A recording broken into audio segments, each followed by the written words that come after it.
daawwattoota keenya kabajamoo fi jaallatamoo akkasuma gaaffilee laayivii kalee dabarsan irratti irra gaaffilee baay'ee na gaafachaa turtanii gama keessaatiin hedduu na gaafachaa turtanii gaaffii jechuudha yeroo ammaatti agartee afaan adda addaatiin feesbuuk yeroo maxxansan irra baay'een afaan amaaraatiin amma yeroo kana duulan rabbanamaa jiru kan namni waan afaan amaaraa dubbisuu hin beekneef baay'een jechuudha cinqamaa jira. Kanaaf barreeffamoota akkasiisan agartee akkamitti afaan Oromoo hiddeeffannaadha. Amma fakkeenyaaf barreeffamoota akka isaan afaan Oromoo akkamitti hiddeeffannaa waan jooraa jechuudha fakkeenyaaf. Amma fakkeenyaaf yeroo amma fakkeenyaaf Arabiis taatee Ingiliffaas taatee agartee gisee barreessanii feesbuuk post godhan ati Ingiliffaas dubbisuu hin beektu Arabiis dubbisuu hin beektu fakkeenyaaf agartee Amaaraas dubbisuu hin beektu afaan Amaaraa kaa silaawoo kaammoo agartee nurratti banan kan malee afaan Amaaraa irraa hin qabnu ture. Kanaafuu akkamitti agartee afaan Oromoo hiddeeffannaa nu barsiisii nu qoodii waan ijaa turtaniif saniin isinitti himuu dhufeerra haala agartee waan hundumaa afaan Oromoo hiddeeffatan jechuudha. Arabii kaatan hunda agartee Arabii makkaan barreeffatan hunda afaan Oromoo takka hiddeeffachuu dandeessanii jechuudha. Isin galeemi? Okay. Kanaaf afaan bu'aa jechuudha isiniin agarsiisa. Akkasitti irraa baratanii jechuudha akkatti afaan Oromoo hiddeeffachuu dandeessanii sana booda afaan Oromootiin fayyadamtanii jechuudha. Daawwattoota keenya kabajamoo fi jaallatamoo isinis yeroo dhuftanii dura sheer godhuu qabdan agartee sheer gootanii agartee nama saahiba keessan hunda itti afeeruu qabdan jechuudha. Amma wanni kun achi olitti agartee waan barreeffamaadha ana biratti beekta olitti Ingiliffaan barreeffamaadha. West African University College and Cardi minaamin akkana jedha amma afaan as jalatti maal jedha College University West Fardi Cardi Metropolitan kabajaa waggaa 5ffaa agartee afaan Oromoo jira jechuudha. Duraanii inni afaan Ingiliffaatiin jira jechuudha. Ana akkasiin haabee taaka jechuun haala kana isinitti himuuf hin dhufe jechuudha. Isinis haala kana akkamiin akkana godhachuu akka dandeessan isiniif hima. Amma laal gubbatti speek breaks jetti lamatti as jalatti gatiin addaa kuusaa murtaa'aadha. Galaxy S dabalataan riyaala 290 qofa KSI keessatti bilaash dhiyeessaa jira. Yaadannoo giigaa 100 giibii waan akkana kanaati agartee. Amma fakkeenyaaf kommentiin tun amma Ingiliffaan jirti. Seegalame how much what agartee how much what the layers change Ingiliffaan jirti amma kommentiin tun amma kommentiin hundi gammaan afaan Oromootiin godhee sirriitti eegaa amma faalaal irraacha fagaatiin amma kommentiin Ingiliffaan jirti mi ho'i diddaa sirrii laal Ingiliffaan jirti amma akka afaan Oromoos deebisuudhaan eeggifadhu an amma sumaan tokko kai isinis egaa akka bakka biraatti eega fixamboota beektaa kan istuutu malee akkuma suma sun tuqoo sun taane amma akkana giseen tuqa laal with clear hangam akka jijjiiramu afaan Oromootti agartee I want to eat black one Ingiliffaan Oromoo gochitu namaan Oromoo ani isa gurraachaa miti seegalee akkanatti akka isin deebi'u jechuudha. Barbaaddanii ana faana bu'a. Seegalee ana faana bu'a jechuudha. Ammatti ana jechuudha bakka sana isa. Isin ammoo share walii godhuu kan dagan. Akkasuma linkii as gubbaa kaa'ee jechuudha fiidoo kana gubbaa. Please link kana subscribe na godha. Ana linkii mutu ta'an qofa subscribe gootan fiidoo tan yeroo biraa daawwachuu feetanis YouTube gubbaa ni argatan jechuudha agartee. Kana ana subscribe illa barbaada taane fiidoo alle namni beeku YouTube mara girdiisa jira takka namni daawwatee gati waan harkatuuf namni baay'een YouTube irra live dhufee namni siin haasa'u jiru. Gonkumaa kana jala murtanii beekamtan. Ana ma live maan siin haasa'u laal live maan gati live maan dhufee isinitti hima.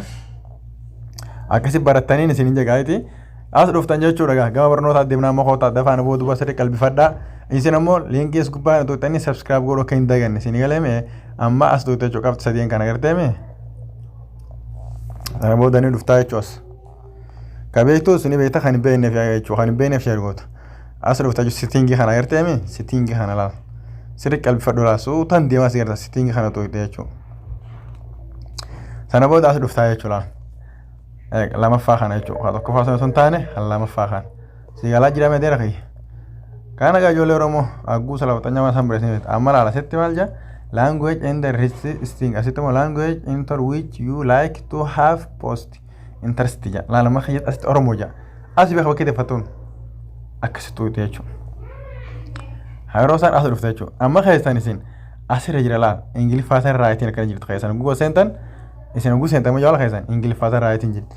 Ingiliffaatiin raayitiin jirtu itti dhiftan jechuudha. Akkasitti deemte jechuudha. Barbaaddas keessa jechuudha Oromoo jiras keessa. Sigalee akkana deemtee barbaadatta jechuudha Oromoo. Afaan hundaa jira beektaa afaan hundaa ayya afaan afaan hummaan hin jiru jechuudha. Ono laal afaan oromoo jala agartee afaan oromoo afaan amaaraa qofaatu hin jira laal afaan amaaraa hin jiru beektaa sanii jireenya afaan amaaraa hin jiru afaan amaaraa maala si godhame laftanyaan as laftoon agartee afaan oromoo kajoo kana akkana xuuxacha afaan oromoo kana raayitiitti godhattee jirti si galaa mee deera kayya raayitii gartee mee gaddeemta kana